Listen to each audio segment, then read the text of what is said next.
Hosadiganta digital ವಾಹಿನಿಯ ಎಲ್ಲ ವೀಕ್ಷಕರಿಗೆ ವಿಶ್ವಾವಸು ಸಂವತ್ಸರದ ಯುಗಾದಿ ಹಬ್ಬದ ಹಾರ್ದಿಕ ಶುಭ ಕಾಮನೆಗಳು. ನಮ್ಮ digital partners Shakti silk route, unity building, JC ರಸ್ತೆ, ಬೆಂಗಳೂರು. ಮನೆಯಲ್ಲಿ ಕುಳಿತು ಬ್ರಾಹ್ಮಣ ವಧುವರ ಮಿಶ್ರಣೆ ಮಾಡಲು ಒಂದು ಸುವರ್ಣಾವಕಾಶ. ಸಂಪರ್ಕಿಸಿ ಅನುರಾಗ ಮ್ಯಾಟ್ರಿಮೋನಿ. ಜಗತ್ತನ್ನು ನೋಡೋಣ ಬನ್ನಿ, ನಮ್ಮೊಂದಿಗೆ ನಡೆಸಿ ಧಾರ್ಮಿಕ ಯಾತ್ರೆ. ಮಿಥುನ ರಾಶಿಯವರಿಗೆ ಈ ವರ್ಷ ವಿಶೇಷವಾದ ಒಂದು ಪ್ಲಸ್ ಪಾಯಿಂಟ್ ಏನು ಅಂತಂದರೆ, ಇವರಿಗೂ ಕೂಡ ಯೋಗಕಾರಕನಾಗಿ, ಯೋಗಕಾರಕ ಅಂದರೆ ಪೂರ್ಣ ಪ್ರಮಾಣದ ಯೋಗಕಾರಕ ಅಂತ ನಾವು ಹೇಳಲಿಕ್ಕಾಗೋದಿಲ್ಲ, ಆದರೂ ಕೂಡ ಭಾಗ್ಯದ ಮನೆಯ ಯಜಮಾನನಾದಂಥ ಶನೈಶ್ಚರ ಏನಾಗಿರ್ತಾನೆ ಅಂತಂದರೆ ಕರ್ಮಸ್ಥಾನಕ್ಕೆ ಬಂದಿರ್ತಾನೆ, ಅಂದರೆ ಮೀನರಾಶಿಗೆ ಬಂದಿರ್ತಾನೆ.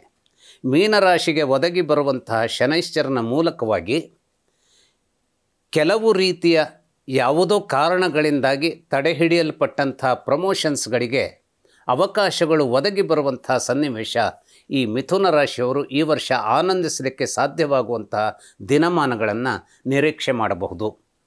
ಹಾಗೆಯೇ ಈ ಒಂದು ವರ್ಷದ ಯಜಮಾನನಾಗಿ ರವಿ ಇರೋದರಿಂದಲೂ ಹಾಗೂ ಈ ವರ್ಷದ ಸಂದರ್ಭದಲ್ಲಿ ವಿಶ್ವಾವಸು ಸಂವತ್ಸರದ ಸಂದರ್ಭದಲ್ಲಿ ಚಂದ್ರ ಪ್ರಧಾನಮಂತ್ರಿಯಾಗಿ ತನ್ನ ಕೆಲಸವನ್ನು ನಿರ್ವಹಿಸಬೇಕಾದಂತಹ ಜವಾಬ್ದಾರಿಗಳನ್ನು ಹೊತ್ತಿರುವವನಾಗಿರೋದರಿಂದ ಈ ಮಿಥುನ ರಾಶಿಯವರಿಗೆ ವಿಶೇಷವಾಗಿ ಆರ್ಥಿಕವಾದ ಸಿದ್ಧಿಯನ್ನು ಒದಗಿಸಲಿಕ್ಕೆ ಚಂದ್ರ ಸಹಾಯ ಮಾಡ್ತಾನೆ.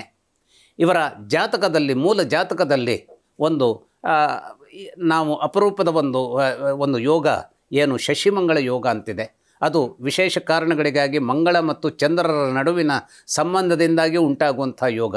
ಇಂತಹ ಯೋಗ ಇದ್ದಿದ್ದಲ್ಲಿ ಅನಿರೀಕ್ಷಿತವಾದ ಮೂಲದಿಂದ ಧನ ಸಂಪಾದನೆಯನ್ನು ಮಾಡಲಿಕ್ಕೆ ಸಾಧ್ಯವಾಗುವಂತಹ ವಿಚಾರ ಇವರ ಮಿಥುನ ರಾಶಿಯವರಿಗೆ ಉಂಟಾಗಬಹುದಾದಂಥದ್ದಕ್ಕೆ ಸದಾವಕಾಶಗಳು ತುಂಬಿರ್ತವೆ.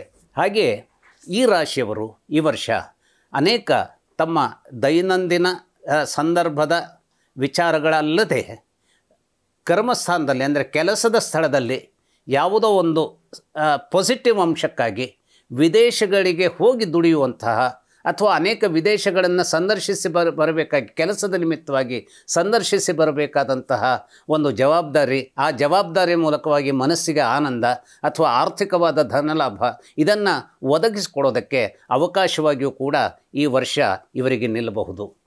ಹಾಗೆ ಅಷ್ಟೇ ಅಲ್ಲ, ಈ ರಾಶಿಯವರಿಗೆ ಕೇತು ಸಂಪೂರ್ಣವಾದಂತಹ ಒಂದು ಧೈರ್ಯವನ್ನು ಒದಗಿಸುವಂತಹ ಅನುಗ್ರಹ ಪೂರ್ಣನಾಗಿ ನಿಂತಹ ಗಣಪತಿಯ ಸ್ವರೂಪದಲ್ಲಿ ನಿಂತುಕೊಳ್ಳೋದ್ರಿಂದ ಯಾವ ಕೆಲಸಗಳನ್ನು ಧೈರ್ಯದಿಂದ ಮಾಡ್ತಾರೋ ಅಥವಾ ಅಧೈರ್ಯದಿಂದ ಇಲ್ಲಿಯವರೆಗೆ ನಡೆಸ್ತಿದ್ದಂಥ ಒಂದು ರೀತಿಯ ಕೆಮಿಸ್ಟ್ರಿ ಇವರದ್ದಿತ್ತೋ ಅದನ್ನು ಮೀರಿ ಧೈರ್ಯದಿಂದ ಕೆಲಸವನ್ನು ನಡೆಸಬಹುದಾದಂತಹ ಚೌಕಟ್ಟನ್ನು ಈ ಒಂದು ಕೇತು ಗ್ರಹ ಇವರಿಗೆ ಒದಗಿಸಿಕೊಡುತ್ತೆ. ಅದೇ ಸಂದರ್ಭದಲ್ಲಿ ರಾಹು ಸ್ವಲ್ಪ ಮಟ್ಟಿಗೆ ತೊಂದರೆಯನ್ನು ಕೊಡುವಂಥ ವಿಚಾರಕ್ಕೆ ಕೈ ಹಾಕ್ತಾ ಇರ್ತಾನೆ. ನಮ್ಮ ಜೀವನದಲ್ಲಿ ಯಾವಾಗಲೂ ಹಾಗೆ, ಯಾವತ್ತೋ ಒಂದಿಷ್ಟು ಅದ್ಭುತವಾದಂಥದ್ದು ನಮ್ಮ ಎದುರಿಗೆ ಇದೆ ಅಂತಾದರೂ ಕೂಡ ಎಲ್ಲೋ ಒಂದು ಕಡೆ ಯಾವುದೋ ಒಂದು ದುಷ್ಟತನದ ಒಂದು ವಿಚಿತ್ರವಾದ ಜನ ಅಥವಾ ಯಾವುದೋ ಒಂದು ಸಂಗತಿ ಅಥವಾ ಅರಿವಿಗೆ ಬಾರದಂತೆ ಸರ್ರನೆ ಸಂಭವಿಸಬಿಡಬಹುದಾದಂಥ ದುರ್ಘಟನೆ ಇಂಥದ್ದು ಸಾಧ್ಯತೆ ಇರುತ್ತೆ. ಅದು ರಾಹುವಿನ ಕಾರಣದಿಂದಾಗಿ, ಮುಖ್ಯವಾಗಿ ನಾವು ಮೂಲ ಜಾತಕದಲ್ಲಿ ಮಿಥುನ ರಾಶಿಯವರ ಜಾತಕದಲ್ಲಿ ರಾಹು ಎಲ್ಲಿದ್ದಾನೆ ಅನ್ನುವಂಥದ್ದನ್ನು ಗ್ರಹಿಸಿಕೊಂಡು ಅವನು ಅಕಸ್ಮಾತ್ತಾಗಿ ಅಪಘಾತದ ಸ್ಥಳದಂಥ, ಅಂದರೆ ಅಪಘಾತ ನಡೆಯಬಹುದಾದಂಥ ಸ್ಥಳ ಜಾತಕದಲ್ಲಿ ಯಾವುದರ ಮೂಲಕವಾಗಿ ಗುರುತಿಸ್ಬೋದು ಅಂದರೆ 6ನೇ ಮನೆಯ ಮೂಲಕವಾಗಿ, 8ನೇ ಮನೆಯ ಮೂಲಕವಾಗಿ ಗುರುತಿಸ್ಬೋದು. ಅಂಥದ್ದೇನಾದರೂ ಆ ಒಂದು ತೊಡಕುಗಳನ್ನು ತರಬಹುದಾದಂತಹ ಸ್ಥಿತಿಯ ರಾಹು ಇವರ ಜಾತಕದಲ್ಲಿದ್ದರೆ ಈ ರಾಶಿಯವರಿಗೆ ಈ ವರ್ಷ ರಾಹುವಿನ ಮೂಲಕವಾಗಿ ಸರ್ರನೆ ಅಪಘಾತಗಳು ಸಂಭವಿಸುವಂತಹ ಸಂದರ್ಭವೂ ನಿರ್ಮಾಣವಾಗ್ಬಿಡ್ಬೋದು. ಹಾಗಾಗಿ ವಿಶೇಷವಾಗಿ ರಾಶಿಯ ಜನ ಏನು ಮಾಡಬೇಕು, ಗಣೇಶನನ್ನು ಆರಾಧಿಸುವಂಥ ಕೆಲಸವನ್ನು ಮಾಡಬೇಕು. ಅಷ್ಟೇ ಅಲ್ಲ, ನಾವು ಇವತ್ತು ಚಂದ್ರನನ್ನು ಧನ ಸಹಾಯವನ್ನು ಮಾಡೋದಕ್ಕೆ ಸರ್ವಶಕ್ತನಾದಂತಹ ಈ ವರ್ಷ ಈ ಮಿಥುನ ರಾಶಿಯವರಿಗೆ ಅಂತಹ ಚಂದ್ರ ಏನಿದ್ದಾನೆ ಅವನು ಶಿವನ ಸ್ವರೂಪದಲ್ಲಿಯೂ ಅವನು ಇವರ ಪಾಲಿಗೆ ಒದಗುತ್ತಾನೆ. ಅಷ್ಟೇ ಅಲ್ಲ, ವಿಷ್ಣುವಿನ ರೂಪದಲ್ಲೂ ಇವರನ್ನು ಅನುಗ್ರಹಿಸ್ತಾನೆ.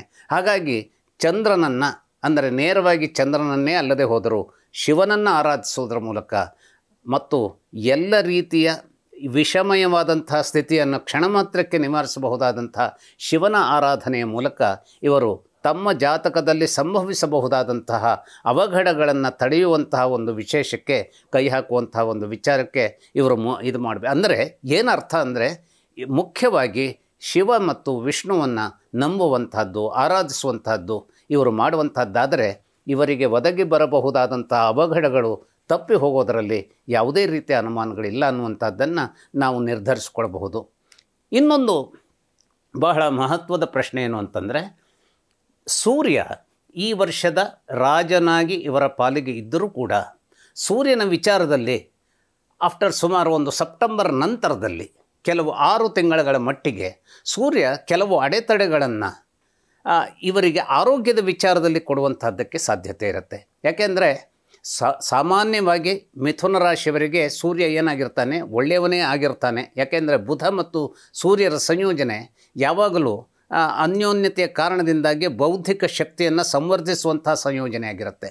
ಆದರೆ ಬೌದ್ಧಿಕ ಶಕ್ತಿ ಎಷ್ಟೇ ಇದ್ದರೂ ನಮ್ಮ ದುರಾದೃಷ್ಟಗಳು ಏನು ಮಾಡುತ್ತೆ, ನಮ್ಮ ಬೌದ್ಧಿಕತೆಯ ಯಾವುದೇ ಮಟ್ಟವನ್ನು, ಯಾವುದೇ ಒಂದು ಚಾಣಾಕ್ಷಮತೆಯ ಘಟ್ಟವನ್ನು ಮೀರಿ ಅದು ಯಾವುದೋ ಒಂದು ಕೆಟ್ಟದ್ದನ್ನು ಮಾಡಲಿಕ್ಕೆ ಬೇಕಾದಂತಹ ವರ್ತಮಾನವನ್ನು ಸೃಷ್ಟಿ ಮಾಡಿಬಿಡುವಂಥದ್ದು ಸಾಧ್ಯತೆ ಇರುತ್ತೆ. ಅದನ್ನು ಸೂರ್ಯ ಮಾಡ್ತಾನೆ. ಹಾಗಾಗಿ ಮಿಥುನ ರಾಶಿಯವರು ಯಾವ ಸಂದರ್ಭದಲ್ಲಿಯೂ ಸರ್ಕಾರಿ ಕೆಲಸಗಳನ್ನು ಮಾಡಿಸಿಕೊಳ್ಳುವಂಥ ಸಾಧ್ಯತೆಗಳು ಇರುವಾಗ, ಅಥವಾ ಯಾವುದೋ ಒಂದು, ಈಗ ನಾವು ಏನು ಹೇಳ್ತೇವೆ, ಕಂದಾಯ ಇಲಾಖೆಯಲ್ಲಿ ನಮ್ಮದೇ ಆದಂಥ ಏನೋ ಒಂದು ಕೆಲಸಗಳು ಆಗಬೇಕು ಅನ್ನುವಂಥ ಸಂದರ್ಭದಲ್ಲಿ, ಅಥವಾ ಕೃಷಿಗೆ ಸಂಬಂಧಿಸಿದಂಥ ವಿಚಾರದಲ್ಲಿ ಕೆಲವು ಏನೇನಿರುತ್ತೆ, ಕೃಷಿ ಭೂಮಿಯನ್ನು ಅದನ್ನು ಏನೇ ಮಾಡುವಂಥ ಅದನ್ನು ಏನು ಒಂದು ನಾವು ವಾಣಿಜ್ಯೀಕರಣ ಮಾಡುವಂಥ ಒಂದು ಲೈಸೆನ್ಸ್ ತಗೊಳ್ಳುವಾಗ ಇಂಥ ಎಲ್ಲ ವಿಚಾರದಲ್ಲಿ ಕೆಲವು ಅಡೆತಡೆಗಳನ್ನು ಎದುರಿಸೋದಕ್ಕೆ ಸಾಧ್ಯತೆ ಇರುವಂತಹ ವಿಚಾರವನ್ನು ಸೂರ್ಯ ಮಾಡಿಬಿಡೋದಕ್ಕೆ ಸಾಧ್ಯತೆ ಇರುತ್ತೆ. ಹಾಗಾಗಿ ಇಂತಹ ಕಡೆಯಲ್ಲಿ ಯಾವುದೇ ರೀತಿಯ ಮನಸ್ತಾಪವು ಅಥವಾ ಚರ್ಚೆ ಅಥವಾ ಈ ಒಂದು ಆರ್ಗ್ಯುಮೆಂಟ್ ಏನು ಹೇಳ್ತಾರೆ, ಆ ಆರ್ಗ್ಯುಮೆಂಟ್ ಆದರೂ ಕೂಡ ಅದು ಸಿಟ್ಟಿನ ಮೂಲಕವಾಗಿ ಯಾವುದೋ ಒಂದು ರೀತಿಯ ದ್ವೇಷವನ್ನು ನಿರ್ಮಾಣ ಮಾಡುವಂಥ ಸ್ಥಿತಿಗತಿಗಳಿಗೆ ಹೋಗದಂತೆ ನಿಯಂತ್ರಿಸುವಂಥ ಒಂದು ವಿಶೇಷವನ್ನು ಇವರು ನಿರ್ಮಾಣ ಮಾಡಿಕೊಂಡ್ರೆ ಆ ವಿಷಯದಲ್ಲೂ ಕೂಡ ಅನೇಕ ಲಾಭಗಳನ್ನು ಪಡೆಯಲಿಕ್ಕೆ ಇವರಿಗೆ ಅವಕಾಶ ಇರ್ತದೆ. ಒಂದೇ ಒಂದು, ಇವರಿಗೆ ಗುರುಬಲ ಇದ್ದಿರಲೂ ಇಲ್ಲ, ಬರೋದೂ ಇಲ್ಲ. ಆದರೆ ಇವೆರಡೂ ಇರದೇ ಹೋದರೂ ಕೂಡ ಇವರ ಅದೃಷ್ಟ ಏನಾಗಿರುತ್ತೆ, ಈ ವರ್ಷದ ಆಡಳಿತದ ಸಂದರ್ಭದಲ್ಲಿ ಪ್ರಧಾನಮಂತ್ರಿಯಾಗಿ ಚಂದ್ರ ನಿಂತಿರುವುದರಿಂದ ಹಣಕಾಸಿನ ವಿಚಾರಕ್ಕೆ ಬೇಕಾದಂತಹ ಸಿದ್ಧಿಯನ್ನು ದೊಡ್ಡ ಸ್ವರೂಪದಲ್ಲಿ ನಿರ್ಮಿಸಿಕೊಳ್ಳುವಂತಹ ಚೈತನ್ಯ ಇವರಿಗೆ ತಂತಾನೇ ನಿರ್ಮಾಣವಾಗುವಂತಹ ಅದೃಷ್ಟ ಇದ್ದಿರೋದ್ರಿಂದ, ಹಾಗೂ ಕೆಲಸದ ಸ್ಥಳದಲ್ಲಿ ಕೆಲವು ಸಂಯಮಗಳನ್ನು ಹೊಂದಿ ಅನೇಕ ಪ್ರಮೋಷನ್ಗಳು ಬಂದಾಗಲೂ ಕೂಡ ಸ್ಟ್ರೆಸ್ಸನ್ನು ನಾನು ನಿರ್ವಹಿಸ್ತೇನೆ ಅನ್ನುವಂಥ ಒಂದು ಜಾಣತನ, ಚಾಣಾಕ್ಷಮತೆಯನ್ನು ತೋರಿಸಿದರೆ ಕೆಲಸದ ಸ್ಥಳದಲ್ಲಿ ಮತ್ತೆ 1 ವರ್ಷದ ನಂತರದಲ್ಲಿ ಇನ್ನೊಂದು ಪ್ರಮೋಷನನ್ನು ಕೂಡ ಪಡೆಯಬಹುದಾದಂತಹ ಒಂದು ಸಂದರ್ಭವನ್ನು ಕೂಡ ಮಿಥುನ ರಾಶಿಯವರು ಹೊಂದಬಹುದಾಗಿದೆ. ಯಾಕೆಂದರೆ ಈ ಮಿಥುನ ರಾಶಿಯವರಿಗೆ ಇದರ ಮುಂದಿನ ವರ್ಷದ ಒಂದು ಸಂತೋಷದ ವಿಚಾರ ಏನಾಗುತ್ತೆ ಅಂದರೆ, ಈ ರಾಶಿಯವರಿಗೆ ಆಗ ಗುರುಬಲ ಒದಗಿ ಬರುತ್ತೆ. ಹಾಗಾಗಿ ಈ ವರ್ಷ ತಮ್ಮ ಆ ಒಂದು ಕೆಲಸದ ಸ್ಥಳದಲ್ಲಿ ನಡೆಸಬಹುದಾದಂತಹ ಒಂದು ಉತ್ತಮವಾದಂಥ ಕೆಲಸ ಕಾರ್ಯಗಳು, ಉತ್ತಮವಾದಂತಹ ಆ ಚೈತನ್ಯವನ್ನು ಸಂರಕ್ಷಿಸಿಕೊಂಡು ಮಾಡುವಂಥ ಒಳ್ಳೆಯ ಕೆಲಸಗಳು ಏನಾಗುತ್ತೆ, ಈ ವರ್ಷದಲ್ಲಿ ನಾವು ಮಾಡಿದಂಥ ಸಾಧನೆಗಳು ಮುಂದಿನ ವರ್ಷ ಗುರುಬಲ ಬಂದಾಗ ಇನ್ನೂ ಒಂದು ಹೆಚ್ಚಿನ ರೀತಿಯ ಪ್ರಮೋಷನ್ ನಮ್ಮ ಜೀವನದಲ್ಲಿ ಒದಗಿ ಬರುವಂತೆ, ಅಥವಾ ಕೆಲಸದಲ್ಲಿ ಇರದೇ ಹೋದವರು ಕೂಡ ತಮ್ಮ ಕೆಲಸ ಕಾರ್ಯಗಳಲ್ಲಿ ತಮ್ಮ ಒಂದು ಉದ್ಯೋಗದ ವ್ಯಾಪ್ತಿ ಏನಿದೆ ಅದನ್ನು ಬೆಳೆಸುವಂತಹ ಒಂದು ದಿಸೆಯಲ್ಲಿ ತಮ್ಮದೇ ಆದಂಥ ಒಂದು ಶಕ್ತಿಯನ್ನು ಪಡೆಯಲಿಕ್ಕೆ ಅವಕಾಶ ಇರುತ್ತೆ. ಹಾಗಾಗಿ ಈ ವರ್ಷವೂ ಕೂಡ ಹೇಗೆ ಒಳಿತಾಗಿರುತ್ತೋ, ಈ ವರ್ಷದ ಒಳಿತಿನ ಫಲದಲ್ಲಿ ನಾವು ನಡೆಸಬಹುದಾದಂತಹ ಕೆಲಸ ಕಾರ್ಯಗಳು ಒಂದು ಉತ್ತಮ ಮಟ್ಟದಲ್ಲಿ ನಮ್ಮ ನಿರ್ವಹಣೆ ಸಾಧಿಸಿ ತೋರಿಸುವುದರ ಮೂಲಕವಾಗಿ ಮುಂದಿನ ವರ್ಷವೂ ಕೂಡ ಇದೇ ರೀತಿಯ ಯಶಸ್ಸನ್ನು ಇನ್ನೂ ಹೆಚ್ಚಿನ ಒಂದು ಅಳತೆಯಲ್ಲಿ ಅದನ್ನು ಪಡೆಯಬಹುದಾದಂಥದ್ದಕ್ಕೆ ವರ್ತಮಾನ ಬಹಳಷ್ಟು ಅದ್ಭುತವಾಗಿದೆ. ಅಷ್ಟೇ ಅಲ್ಲ, ಇವರು ಮತ್ತೊಂದು ಮಕ್ಕಳ ಬಗೆಗಾಗಲೂ ಕೂಡ ಅದೃಷ್ಟಶಾಲಿಗಳಾಗಿರ್ತಾರೆ. ಯಾಕೆಂದರೆ ಈ ವರ್ಷ ಇವರ ಪಾಲಿಗೆ ವಿಶೇಷವಾಗಿ ಶುಕ್ರ ಮಕ್ಕಳ ವಿಚಾರದಲ್ಲಿ ಅನೇಕ ರೀತಿಯ ಹೆಲ್ಪ್ಗಳನ್ನು ಕೊಡೋದಕ್ಕೆ ತನ್ನದೇ ಆದಂಥ ಒಂದು ಸಹಾಯವನ್ನು ಅಥವಾ ಕಾಂಟ್ರಿಬ್ಯೂಷನನ್ನು ಮಾಡ್ತಾನೆ. ಮಕ್ಕಳ ವಿಚಾರದಲ್ಲಿ ಎಷ್ಟೋ ಸಂಗತಿಗಳು ನಿರಾಳವಾಗಿ ಆಗಿಬಿಡ್ತು ಅಂತಾದರೆ ತಂದೆ ತಾಯಿಯರ ಮನಸ್ಸೇನಾಗಿರುತ್ತೆ, ಅದು ಒಂದು ರೀತಿಯ ಚೈತನ್ಯವನ್ನು, ಉತ್ಸಾಹವನ್ನು ಪಡೆದಿರುತ್ತೆ. ಅವರವರ ಕಾರ್ಯಗಳಲ್ಲಿ ಅವರನ್ನು ಗೆಲ್ಲಿಸೋದಕ್ಕದು ಅವಕಾಶ ಮಾಡಿಕೊಡುತ್ತೆ. ಹಾಗಾಗಿ ಮಕ್ಕಳ ಬಗೆಗಾಗಿನ ಒಳಿತನ್ನು, ಮಕ್ಕಳಿಂದ ಸುವಾರ್ತೆಯನ್ನು ಕೇಳೋದಕ್ಕೆ ಅವಕಾಶವಿರುವಂಥ ದಿನಗಳಾಗಿರೋದ್ರಿಂದ ನಿಜಕ್ಕೂ ಮಿಥುನ ರಾಶಿಯವರಿಗೆ ಈ ವರ್ಷ ಅಂತಹ ದೊಡ್ಡ ಕಷ್ಟವನ್ನು ನಿರ್ಮಿಸುವಂಥ ವರ್ತಮಾನ ಸೃಷ್ಟಿಯಾಗೋದಿಲ್ಲ. ಅಷ್ಟೇ ಅಲ್ಲ, ಈ ವರ್ತಮಾನದ ಈ ಒಂದು ಇಡೀ ವರ್ಷದ ವರ್ತಮಾನದ ಅವಧಿಯಲ್ಲಿ ಇನ್ನಿಷ್ಟು ಗಟ್ಟಿಯಾಗಿ ಬೆಳೆಯಬಹುದಾದಂಥ ಶಕ್ತಿಯನ್ನು ಸಂಚಯಿಸಿಕೊಳ್ಬಹುದಾದಂಥ ಸುವರ್ಣ ಅವಕಾಶ ಇದಾಗಿದೆ. ನಮಸ್ಕಾರ.